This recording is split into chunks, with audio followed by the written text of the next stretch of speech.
Hello and welcome to another fine edition of Film Nobs. I am one of your co-hosts, Barry B-Man Benning, and sitting across from me, as always, I'm the other co-host, Richard Morgan, a.k.a. the Morganator. And we are here to talk films, believe it or not, on Film Nobs.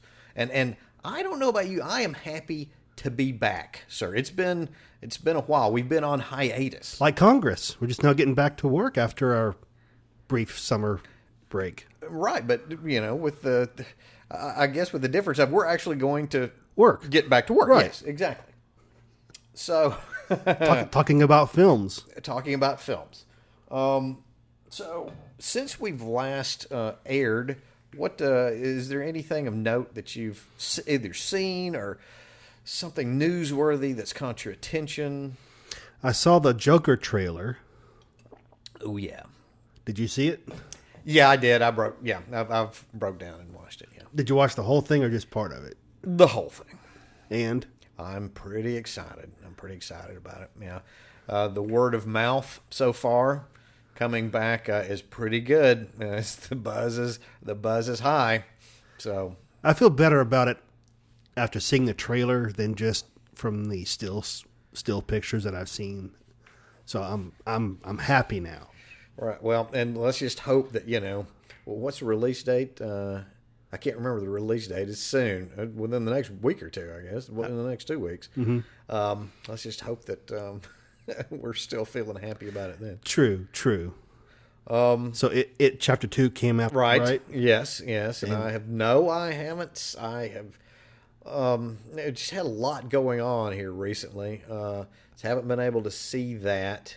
Looking forward to it. I hope that the film version of part 2 of it is a little more successful than the made-for-TV part 2 version back in the day. I didn't particularly care for part 2. I enjoyed the first part of it, but once it got away from the kids, kind of started bogging down. So let's really hope it doesn't bog down, because I looked at the run time. It's like 2 hours and 50 minutes. So we're talking like in-game time. Look, there is no way a horror movie should run 2 hours and 50 minutes. I'll just go ahead and say it right now. I haven't seen the movie. I'm prejudging. That's too damn long. But so if there's going to be a director's cut, it'll be 4 hours long? Oh my gosh. Lord. I did manage to see a much shorter horror film. I did go see Ready or Not, which it was pretty good. It was all right. It's a passable horror movie, a little bit more than passable. It was clever in places. Well, the trailer for Dr. Sleep has dropped, so Stephen King is just hearing the dollar signs. He is, isn't he? Well, it's a good thing, because I'm pretty sure he's running out of money by now, right? He needs to write more novels, I guess. I guess so. Well, I'm sure he can probably pop out a couple, 2 or 3 before the end of the year. And I have not seen the trailer for that. That's one that I'm going to stay away from. That's a trailer I don't want to know. I don't know anything about it right now, and I don't want to know much more about it. Well, I won't spoil it for you. This is probably not the right attitude. We've got we are doing a podcast about films, and here I am, actively staying away from information. That's okay. We all have our pet movies we want to, Yes, and that's go into cold, as it were. Right, and I think we've talked about it before. Horror movies definitely, is a genre that I tend to stay away. I don't want to know, because as soon as I see, I don't know if we've mentioned this before, but before I went to see Hereditary. Right. So I just, happened to just bumbling around on IMDb. It wasn't even a clip. It was a still photo. A still photo that those people showed on IMDb that gave away something that was happening. Once I saw the scene unfold towards the end of the movie, I saw that picture and I knew what was going to happen. One photo, I was like, crap. It's telling you, it's hard to stay away from. especially with horror. I mean, right. See, that's a genre. Right. You really don't. If it's going to do what it's supposed to do, what a horror movie is supposed to do, you don't need to know much of anything about it to spoil that scare. Getting mad. Madder when I think about it. But this is not a time to be mad or upset, right? This is a time to be joyous. We again are back in front of our microphones and talking about what we love. Unless you're as mad as hell and you're not going to take it anymore. I see what you did there. I see what you very good. Very good. Because our topic today is the most famous movie quotes of all time. Right. And that's definitely, I'm going to say that's going to be up there in the ranking. So how do you propose, Morganator, how do you propose we go about talking about this subject? Well, in the research that we've done, we came across, several lists. So there's the AFI 100 that lists the 100 best movie quotes. The Hollywood Reporter has a list, and Thrill List also has a list. Okay. Now I've seen the AFI. I know the AFI list, and I know the Hollywood Reporter list. I'm not familiar with the Thrill List. You'll have to, as we go along, okay. you can kind of it kind of fills in some of the time gaps. Some of the time. Well, I know. All right, so we do need to let people know that the lists for like the AFI movie quote list it was produced in 2005.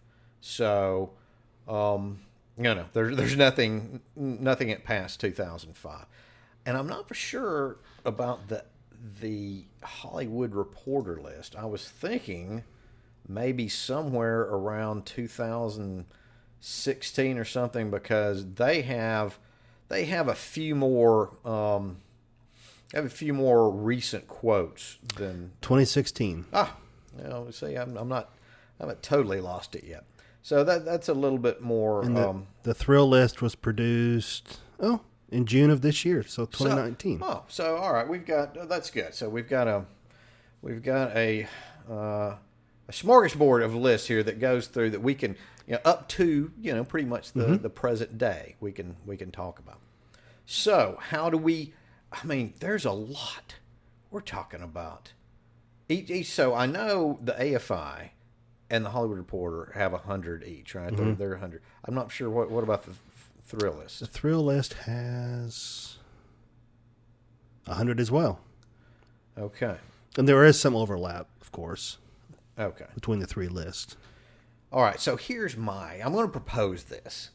And I know it's the older one, but it's the one I think that are still more ingrained in people's heads.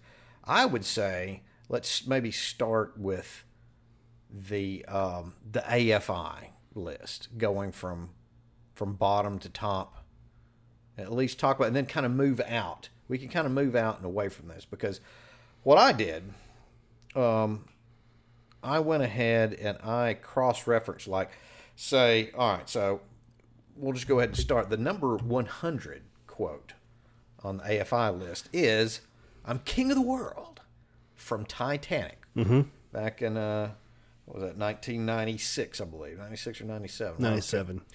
And so that's number 100 there. On the Hollywood Reporter list, that's actually that's 46, so it's much higher. Wow.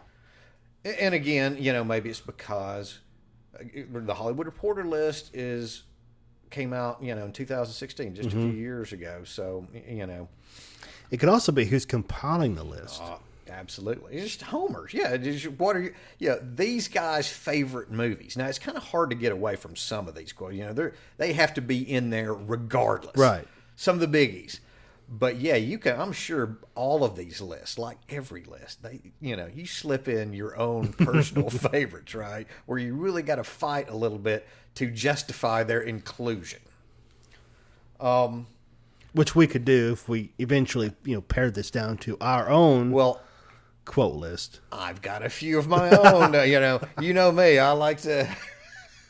I'm sure that I would actually have the correct list, right? Right. I would expect, Right. We're film knobs. We've got to have the true list. But, the thing about these quotes, it's funny. All right. So, movies are what? It's a visual medium mainly, right? Mm-hmm. It's visual. But yet, you know me, I'm a script guy. Mm-hmm. I love it. I love the words. I want to hear words. And so, even though film, you can argue, well, you can't argue it is mainly a visual medium, visual art, but it starts usually with the script. And unless you're doing a silent movie, there is dialogue. Well, you've still got title cards. Mm-hmm. And I want to say, I don't know if on these, I can't remember, but I did catch a couple other lists that actually put in title cards from the silent era. And they're quotable. Yeah. I don't know if I can't remember right offhand right now if either of these lists do that, but the fact of the matter is that even though film is a visual medium, you've got to have the words, right? Mm-hmm. You've got to have words. We haven't quite got to the point of like Stanley Kubrick. He was going for in 2001, mm-hmm. Space Odyssey.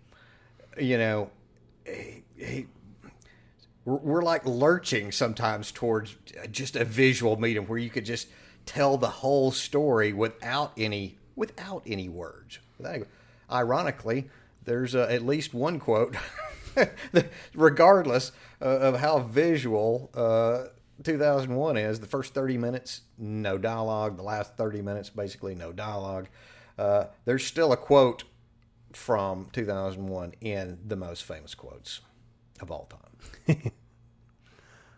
That's pretty remarkable considering, Right.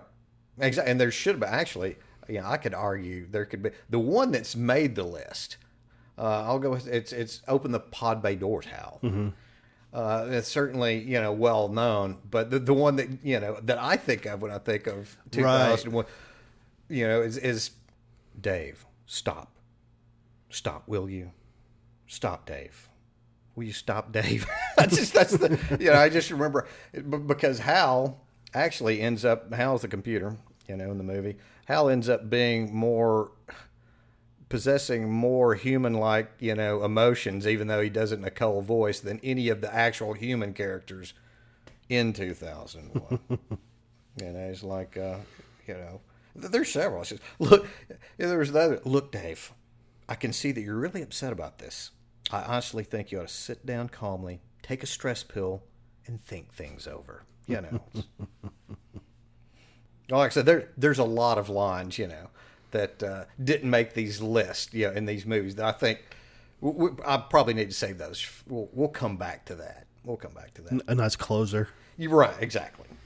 So that's certainly that was a big one from Titanic, and then like the next one up on that is I'll get you, my pretty, and your little dog too, from The Wizard of Oz. That makes you wonder, though, since these aren't ranked, by release date of the movie, what's the criteria for them being ranked? How often they're quoted, how well known they are, that's a good question. I know, as far as the Hollywood Reporter poll goes, they I think they surveyed like 1,500 or so Hollywood professionals, Hollywood insiders, and they went across the spectrum: producers, actors, agents, publicists, all sorts of people, and writers, of course. And then so they asked them, and I'm not for sure after that, I'm not for sure if they, how they weighted those, mm-hmm. but they did go and ask those industry insiders on that poll. On the AFI poll, jurors, and I'm not sure who the jurors were, other well, but wait a minute, it's got to be the AFI, institute itself, but I don't know how that breaks down. But anyway, they were asked to consider several criteria, when they made their selections. They had the overall cultural impact of the line, the legacy. I mean, how much has that particular quote gone into our national lexicon? You know, I mean, how recognizable is it to people not only of of our age but of all ages? There's a lot of quotes that came from movie quotes came from a long time ago that younger people say that may not have ever seen the movie. True. Or I mean, there's got to be. Well, all right. So let me ask you: Is there a quote that that's in here somewhere that from a movie you've never seen even, but it like it's ingrained in you? Yeah, the one from Taxi Driver. Okay. You talking to me? You talking to me? Right. See, that, right? And without, what movie it's from, you've probably said it a few times, right? You talking to me? Everybody has said that, right? Everybody has said that. But you haven't seen the movie. I guarantee you a lot of people that have said it never seen the movie, but they know the quote. And some quotes get reused in other movies that come after the original movie. For example, the line from Cool Hand Luke, "What we've got here is a failure to communicate," was also used in the comedy Major Payne. Right. And although you just misquoted the line like most other people do, the original line, he doesn't say Strother Martin doesn't say in the I'm sorry, sorry, I just have to do that. It's what we've got here is failure to communicate. He doesn't say but most people put the in there. Paul Newman puts the in later on. I'm just putting I can't help it. I'm a movie now. So the line is used twice in that movie? Yes. Paul Newman repeats it towards the end of the movie, and he puts the in there. Interesting. So even he misquoted. So even Paul Newman, and there's I was trying to remember who directed. I think Stuart Rosenberg directed Cool Hand Luke. So Stuart Rosenberg, fine movie that he made with Cool Hand Luke. He wasn't gonna go against his star. Paul, you want to say go ahead. Maybe he was making an example. In this particular instance, we have a failure to communicate. Not just a general failure to communicate, but a specific example of failure to communicate. And for those of you not familiar with our show, welcome to Film Nobs. To all of our Nobsters out there. Right. In podcast land. Well, yeah, but a lot of these lines that we're going to recite have been reused over and over in later, mostly parodied, right? And misquoted. Yeah, and not only misquoted by movie neophytes out there, but even movie knobs such as Woody Allen, let's say, for perpetrating maybe one of the biggest ones, "Play it again, Sam." Play it again. Humphrey Bogart never said "Play it again, Sam" in that movie. He said, "Play it, Sam. Play as time goes by." But Woody Allen made a movie in I think it was either 71 or 72 called "Play It Again, Sam," which was one of the main reasons that movie quote kept.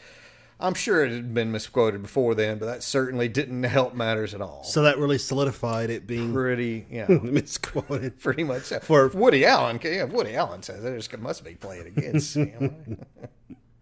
Well, Casablanca, just since we're on that right now, just reminds me, I believe that film has the most quotes, at least in the AFI list. Mm-hmm. I think there's like six movie quotes attributed by far. So by far, I think that's the most represented film in this list.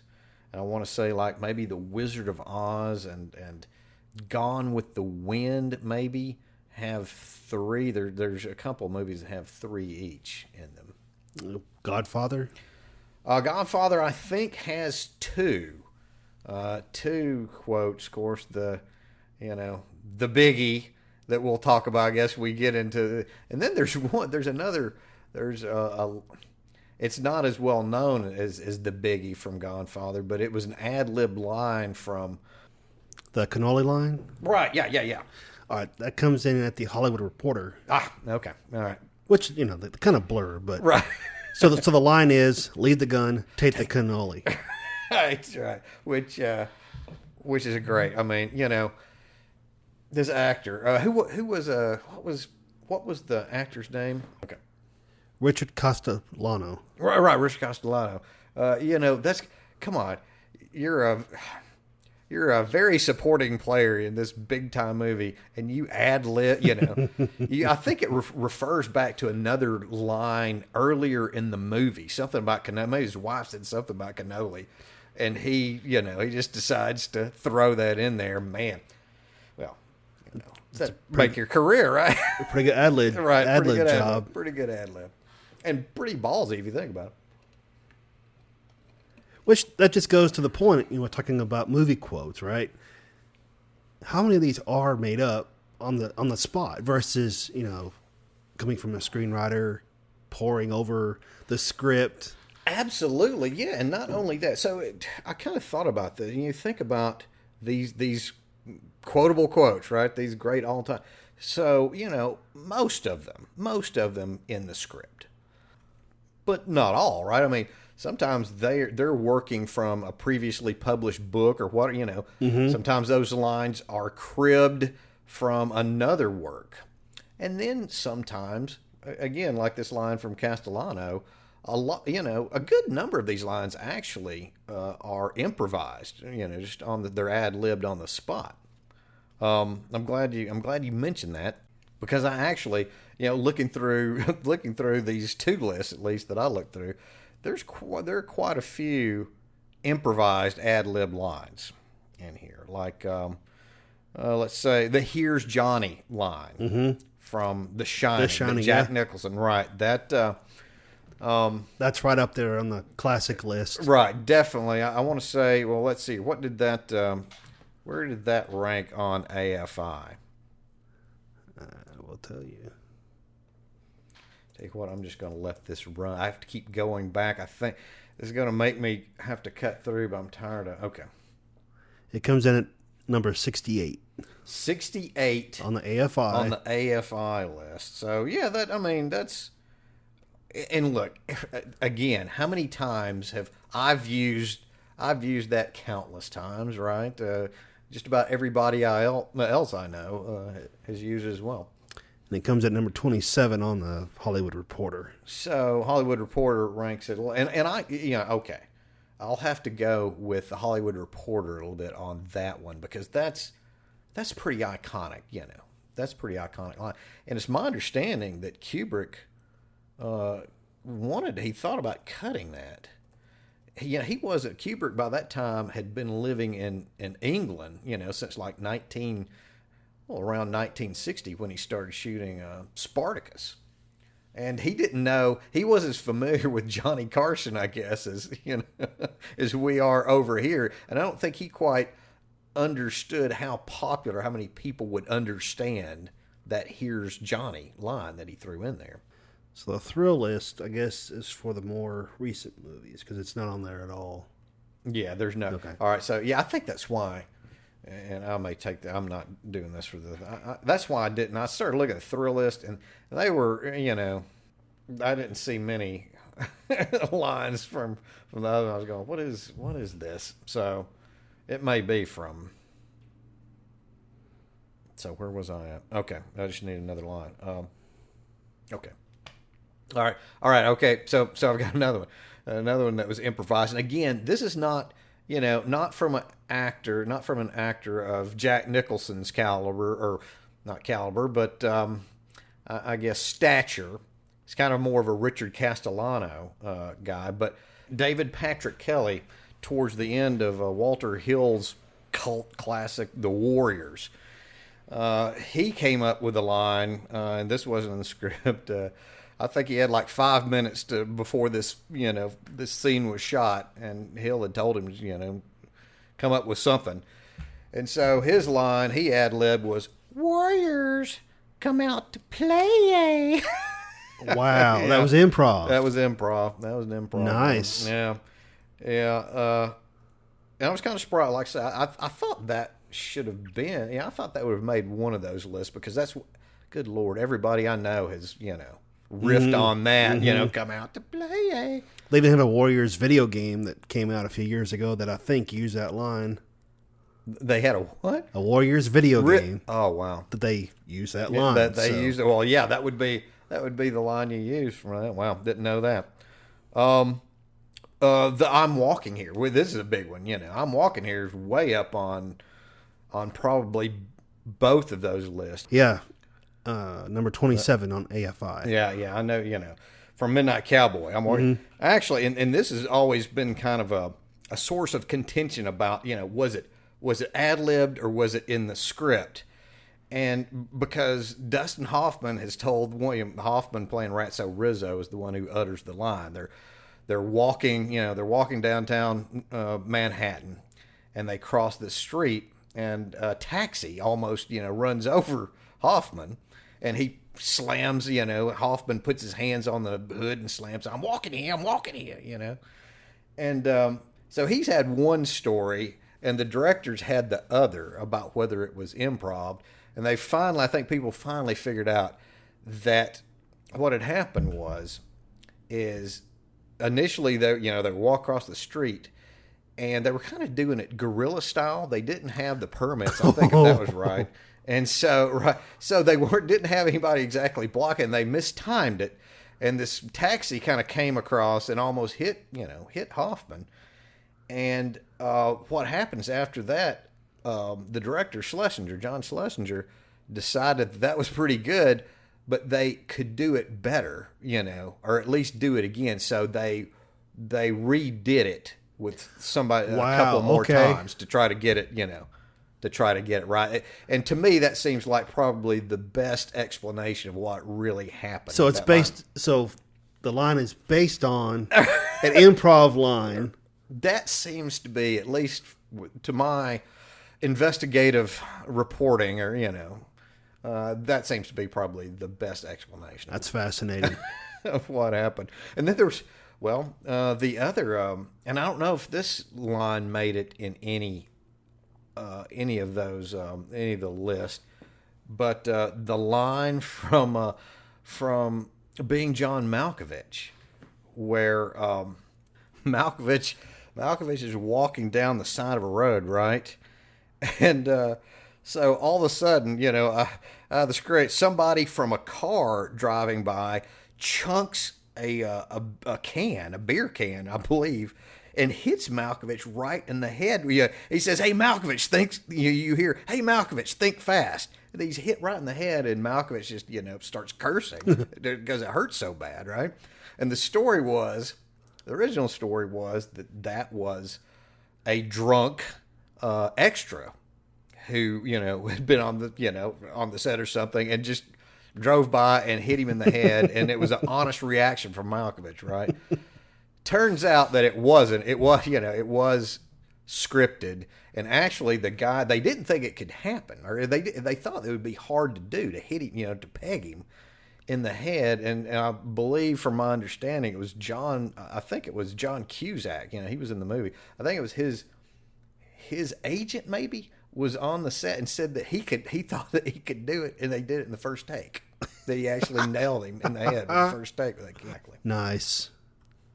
So, back to, all right, so let's go back to the beginning of our own show, where you dropped the old, you talking to me line. Well, that line actually improvised by Robert De Niro in Taxi Driver. That was improvised, not in the script. I think the original thing was he was just, standing in front of the mirror doing certain things, and Scorsese just, gave him the leeway to make up his own lines. You're going to need a bigger boat line, which, as a matter of fact, that line from Jaws, probably one of the more popular lines in both lists that the two of the three lists that we've looked at. Mm-hmm. That was improvised. I think, I can't remember who, but there was somebody on the set. I don't know if it's a producer or what, but that person would always, say, we're going to need a bigger boat. And Scheider just used that. That wasn't in the script. Scheider used that. And that's also a misquoted line a lot because he says, you're going to need a bigger boat, right? Instead of everybody always says, we're going to need a bigger boat.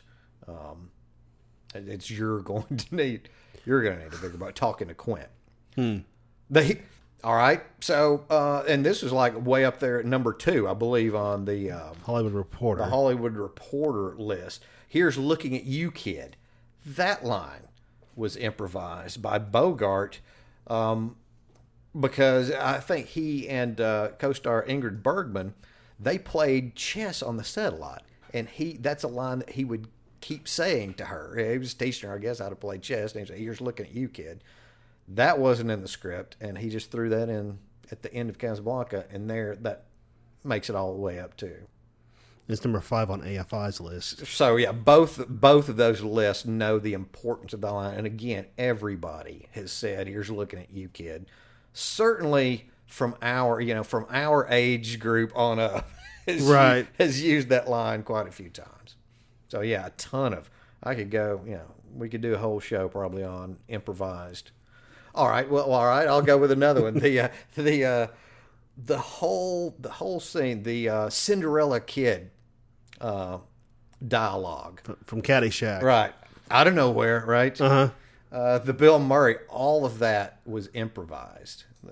They just told. I think in the script, all it said was, Spackler comes up and basically, just knocks the heads off of some flowers. And Murray just improvised. And that was done according to Murray, it was done in one take. That was first take, done. It's like no big deal. No big deal. Of course, that whole movie was just absolutely, that's one of those, and especially comedies, I think, some of these comedies, you could go through and just line after line. The great comedies, especially like the 70s and 80s. Animal House, there's a ton of lines you can go to. And, these lists have kind of had to pick and choose which ones they are. But, yeah. I was thinking from Caddyshack, what was it? Oh, Billy, the Ted Knight says, be the ball. Right. From Chevy Chase. There's just endless line. Rodney Dangerfield has 1,000,000 one-liners and that are great. That could be like a contest. We could have what's the most quotable movie? Because Aliens would be up there. Aliens has a few, yes, definitely. And I tell you what, I'm glad you mentioned that because there's a few movies that aren't listed at all, that don't have any quotes in either of the two that I looked at, in the AFI or the Hollywood Reporter. They get 0, and I think there's just line after line you could use, like from Monty Python and the Holy Grail. It's we are the knights who say knee. That's not in there. It's just a flesh wound.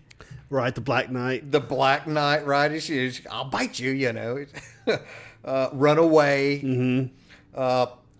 This one, I love this one. I fart in your general direction. The Frenchman. Right. Your mother was a hamster and your father smelled of elderberries. Great line. Come on. So none of those from or Unforgiven. I think Unforgiven is one of those movies that's just endlessly quotable. None of these lines make it in. It's, what did he say? That's right, I've killed women and children. I've killed just about everything that walks or crawled at one time or another, and I'm here to kill you, little Bill, for what you did to Ned. See, lines, I love that. The line that Gene Hackman utters right before, all right, spoiler alert here, everyone. Spoiler alert. Ding, ding, ding, ding. Right before, Clint Eastwood shoots him dead, he says, I don't deserve this, to die like this. I was building a house. For some reason, that line has always stuck with me as one of the great lines because that seems like something a human being would actually say right before, they know they're going to die. And it's like, wait a minute. I've got so many, I'm doing important things in my life. I've got so much to do. I'm building a house. You can't, so many unfinished projects. Exactly. How can you do this to me, right? Yeah, the exchange between Will Money and the Schofield Kid, where Will Money says, "It's a hell of a thing, Aunt, killing a man. You take everything he's got and everything he's ever gonna have," which is in itself just a terrific line. That line right there should have made it into the list. There is no way that line should have been omitted from any list of, the greatest quotes in movie. And well, the two lines after, it keeps going on. The Schofield Kid answers, "Well, I guess they had it coming." Will Money's answer to that is, "We all got it coming, kid." I get goosebumps thinking about how good the dialogue in that movie is, and not a one of them in there. So I guess this is what you get when you make a list, when you don't consult the film knobs, right? Right. You just, because without the film knobs, it's not a definitive list. Absolutely, that is 100% correct. It's not definitive without our inclusion, without our opinions. But there's a lot of, maybe it's just certain genres don't get. I was noticing also there were a few a few quotes from horror movies I thought that didn't make the list, that I was surprised didn't make it. From The Exorcist, the power of Christ compels you. Right. That's pretty well, and that's probably financially the most successful horror movie ever made. One of them, certainly. Mm-hmm. And you're not going to include that in there? I've heard that a million times. Yeah, it was used in one of the Austin Powers movies, too. Oh, yeah. Dr. Evil was in his chair and it kept spinning. Oh, yeah. Right. Oh, and Bride of Frankenstein. There was, one of the lines that Dr. Pretorius says, "To a new world of gods and monsters." Well, gods and monsters, that line was so popular that it became eventually the title of a movie about the guy who directed the movie, James Whale, Gods and Monsters. I thought that was a great line, What else? The monster says, "Alone bad, friend good." Maybe it's just because it doesn't come trippingly across the tongue that it doesn't make. But looking at some of these, especially some of the list or some of the quotes in the Hollywood Reporter, I don't know how they got in, and some of these others didn't. It was probably depending on who they handed the ballot to. Right. Yeah. We're on a mission from God. We're on a mission from God, from the Blues Brothers. Come right. I mean, that's Americana. Come on. And there's a line from The Dark Knight. Oh, come on. The Joker, right? From Heath Ledger. Oh yeah, that one's got to be. That's got to be. Yeah, that's got to be. It's number 13. Why so serious? And I thought there was so that made it in, but then there was one from number 13 from the Hollywood Reporter. And Why So Serious? I mean, well, wait, Why So Serious wouldn't make it into the AFI, right? Because the cutoff was 2000. 2005 was the year the AFI list came out, so nothing after. Right. I think the most recent line that made it into the AFI list was the Lord of the Ring lines from Gollum, my precious. Yes. Which, now if you were to recalibrate, I would think, I can't remember, it came in kind of low in the AFI list, but I think if you redid it now, if you took that over again, I would imagine that line would come in a little higher now. For Precious? Yeah, I think it's probably around 80 or something. Yeah, 85. Yeah. If you were to redo that list today, I would think that would come in higher. I would think everyone in the world. Think so. And it's just fun to say, right? My precious. Well, back to your Batman line. So, Why So Serious comes in at number 13 on the Hollywood Reporter line list. Right. And then on the thrill list, it comes at number 27, which I kind of find that shocking that it's higher on the Hollywood Reporter list and not the thrill list. Right, because the thrill list is all of their quotes are from 2000, from 2000 on to today.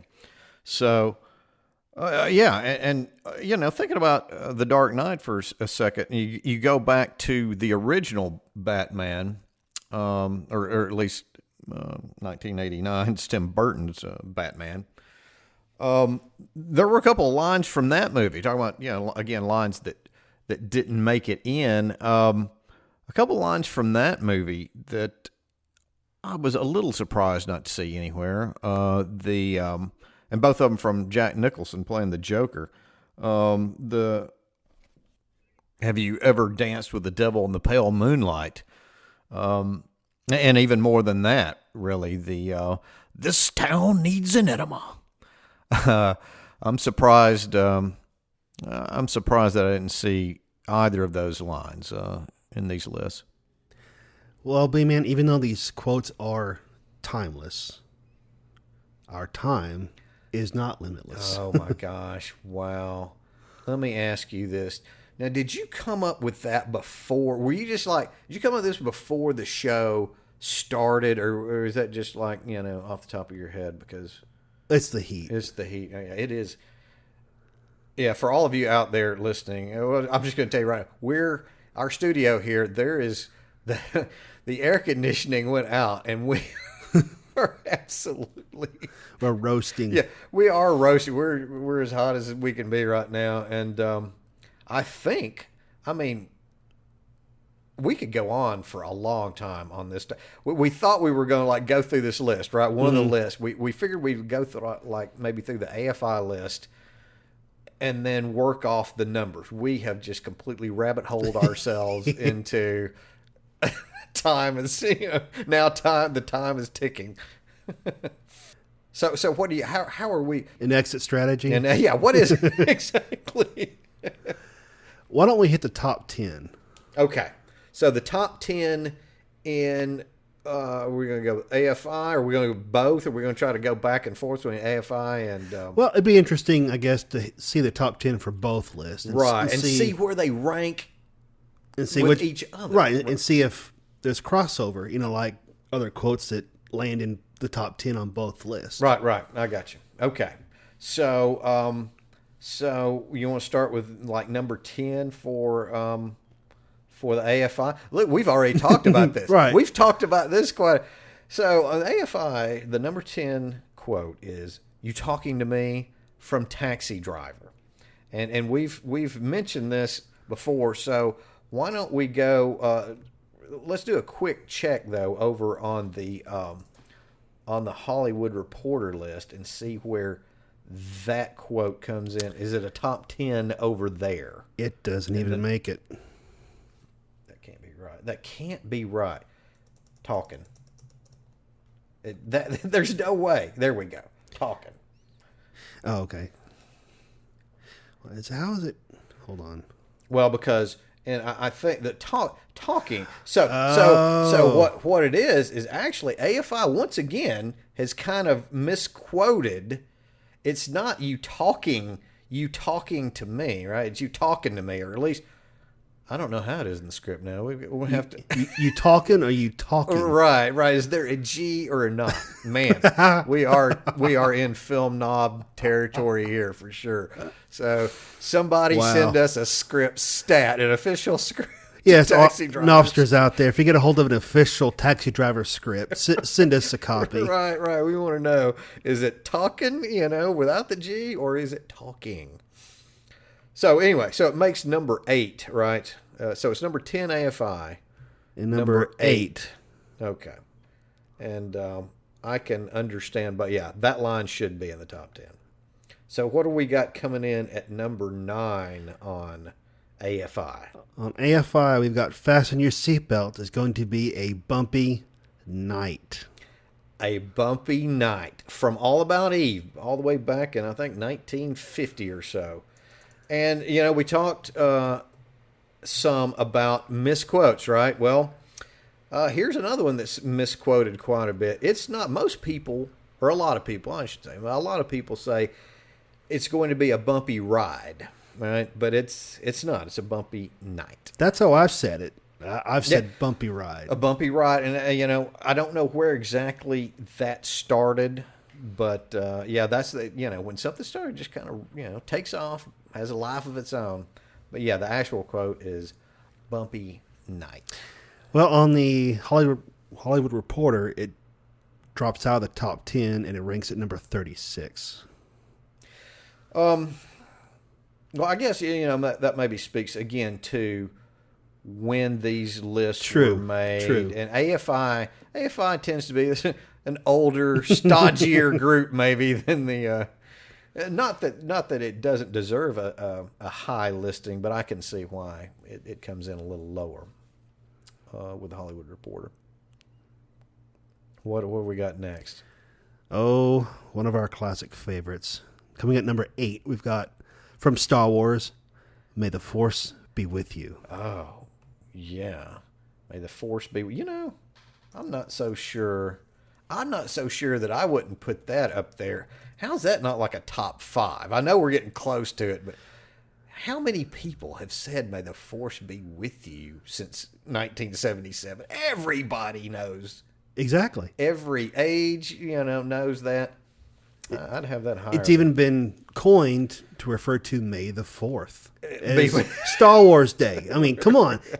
What movie has her own day? Exactly.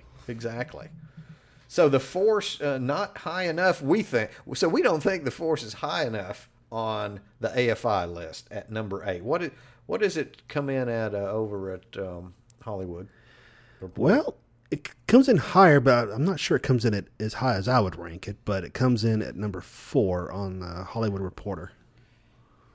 Well, that's closer to where, that's closer where I would think it belongs. And all right, so number 7 on the AFI, we've got All Right, Mr. DeMille, I'm ready for my close-up.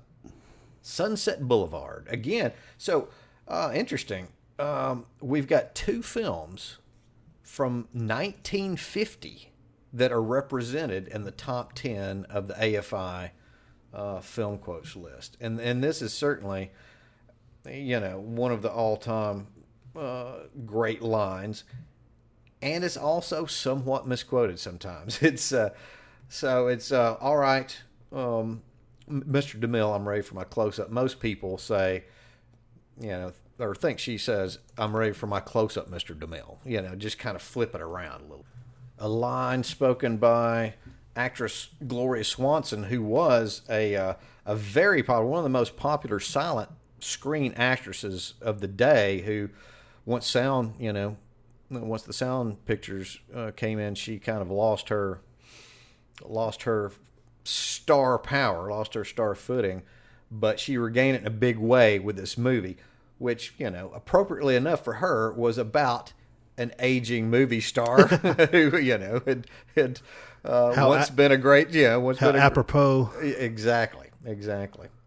So it doesn't rank on the Hollywood Reporter list. What? No, that can't. But the line they do have from Sunset Boulevard is, I am big. It's the pictures that got small. Well, there you go. I knew there was another. I was like, wait a minute, there should be 2 here, right? There should be 2. There should be 2 quotes from Sunset Boulevard. Yeah, that's right. That's a good one. And that can't. Where does that come in again? The other, I'm big. I am big. It's the pictures that got small. That comes in at what? 43. 43. Well, at least I don't see how. Look, I don't see if they're going to use that line. I don't know how they didn't get the other one, but I guess maybe they were, they wanted to spread the love around. That's maybe. They didn't want to copy the AFI list, so like they had to pick a couple That's true. They knew what it was going into it, right? So it's like, well, we can't have everything, right? So where are we at? Number 6 now for AFI. Mm-hmm. One of my personal favorites. Go ahead. Make my day. Oh, yeah. Here's another one that everybody, that was from that were 8 years old on up, it seems like, from 1983, has said that multiple times. I can't tell you how many times I've probably said that line. It's a fun line to say. It is a fun line to say, and all right. So that was the character that says that, Dirty Harry Callahan, right? I'm pretty sure that he's got another line in this list. I can't remember where it's at, but a very misquoted line from the original Dirty Harry in 1971. So the line is, you've got to ask yourself one question: do I feel lucky? Well, do you, punk? That's been misquoted quite a few times as what? Well, do you feel lucky, punk? Right? Mm-hmm. Yeah, but so Clint Eastwood getting in close to the top 50, 51, right? 51 for a Dirty Harry line. And actually, I would argue there's just too many good lines. I've just realized. Look, you have to finally edit, right? But there's another Dirty Harry line that I could argue you could put in there from Magnum Force, which was the second Dirty Harry movie. The last line, I think he said it maybe more than once in the movie. I can't remember, but the last line of the movie, I believe, is, "A man's got to know his limitations." That line gets used quite a bit. I always thought that was a great line. We talked to... All right, so on the AFI list, Go Ahead and Make My Day comes in at number 6. But on the Hollywood Reporter, man, it's number 64. 64? That surprises me. That surprised me, too, because I would think that's a line... I mean, 1983, I know, is probably not recent for a lot of... But it's more recent than a lot of the... True. A lot of the other films, so I would think that it would be higher. And it's Hollywood Reporter. Now, I wouldn't necessarily expect it to see it on, say, Thrillist or Thrill List, however you right. want to pronounce it. But surely I would think it'd rank higher on the Hollywood Reporter list. Yeah. That's, again, a line everybody knows. Even if you don't like movies, you know that line. So, where are we at? What comes in at number 5 on AFI? Another one of your... Well, you referred to it earlier. Oh, yeah. Yeah, here's Looking at You, Kid. Yeah, again, I think I mentioned... I think Casablanca makes it in 6 times on this list. And Humphrey Bogart... Oh, I know he says at least... I think He either says a line, he's got a line quoted either 4 or 5 times on the list.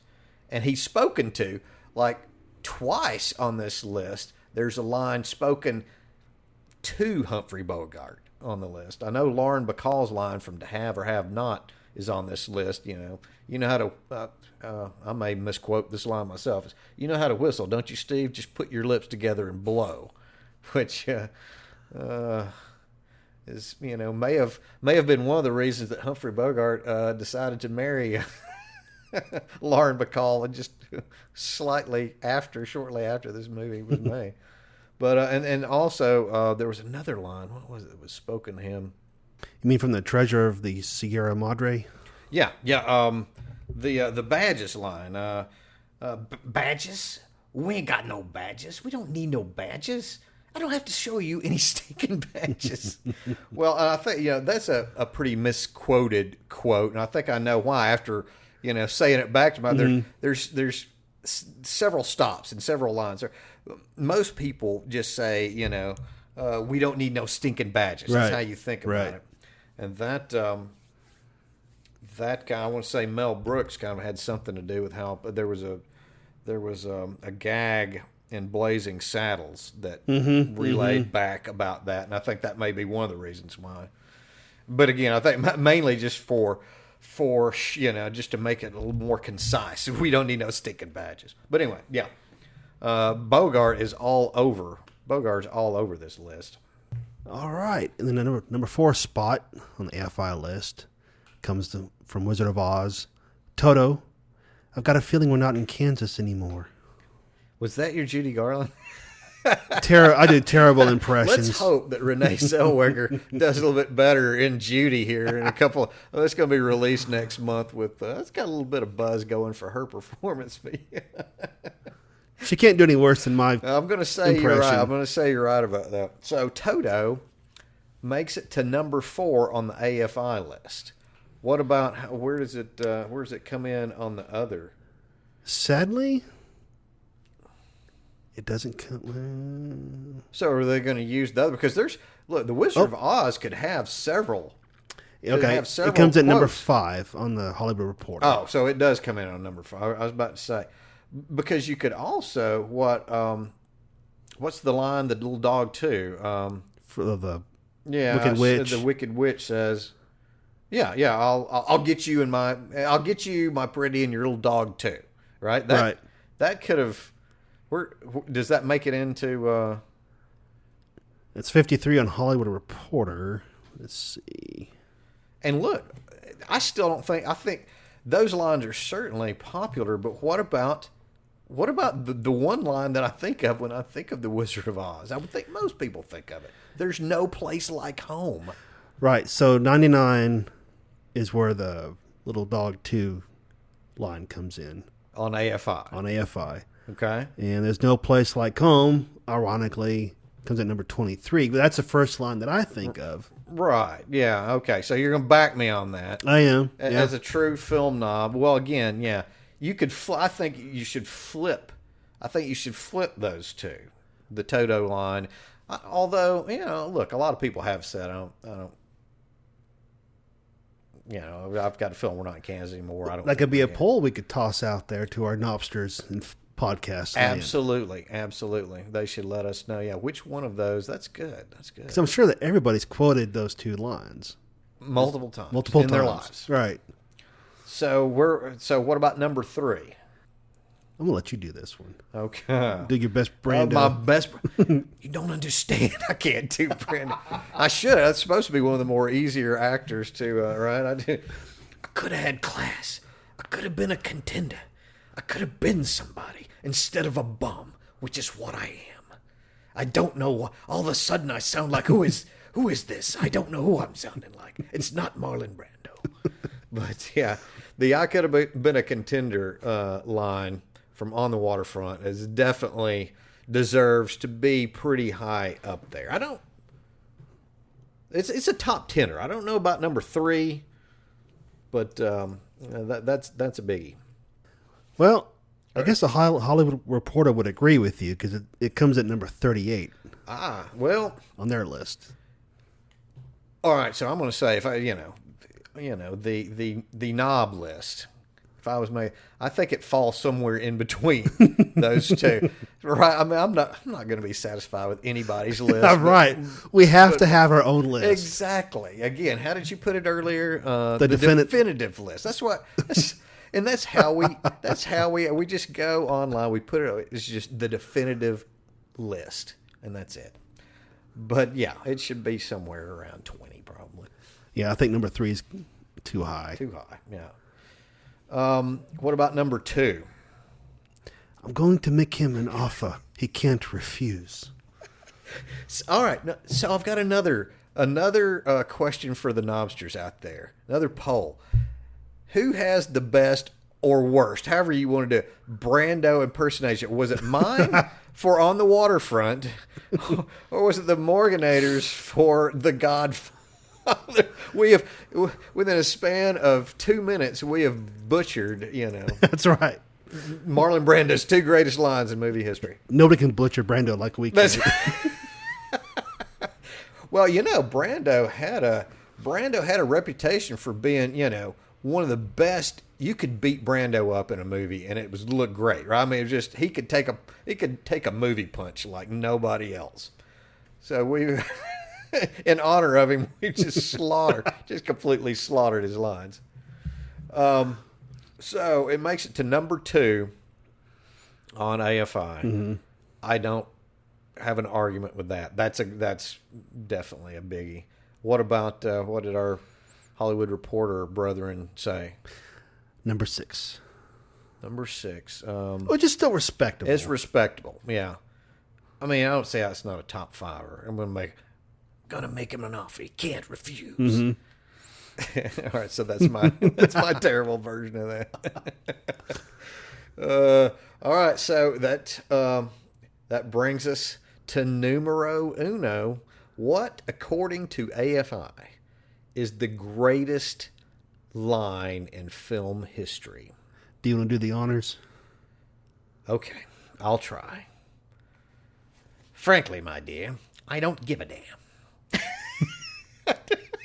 Yeah, that's much better. Not to... that is my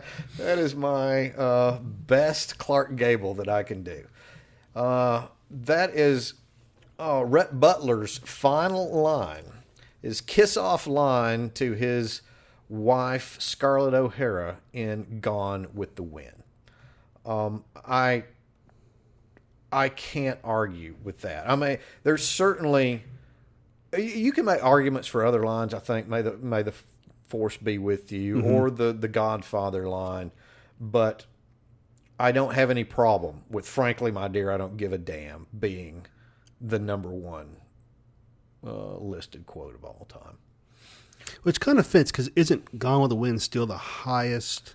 If you were to take, from inflation, certainly, mm-hmm. and ticket sale, number of ticket sales, Gone with the Wind. People think, Avengers Endgame and Cameron's movies, Avatar and Titanic, as the all-time box office champs, and they are. Technically, they've made more money than any other movie, but because of the reason I mentioned, again, the inflation and number of ticket sales, Gone with the Wind is still the all-time champ in my book.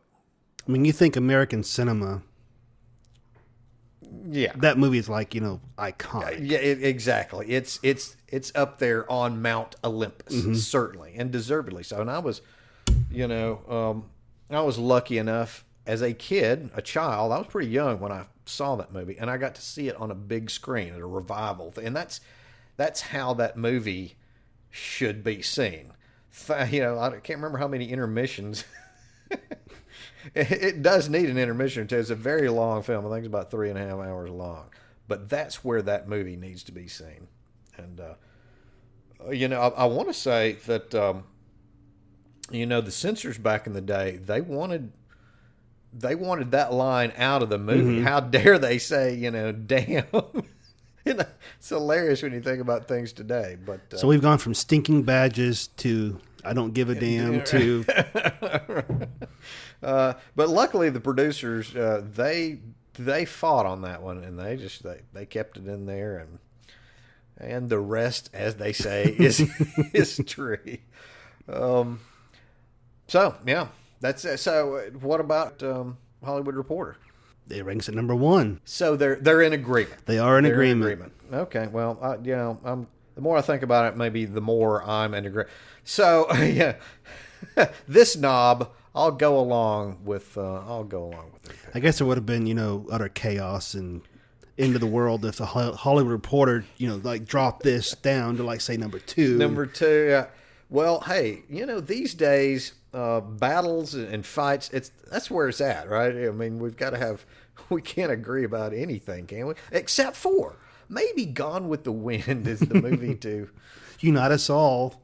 Well, no, actually, now that I think about it, think about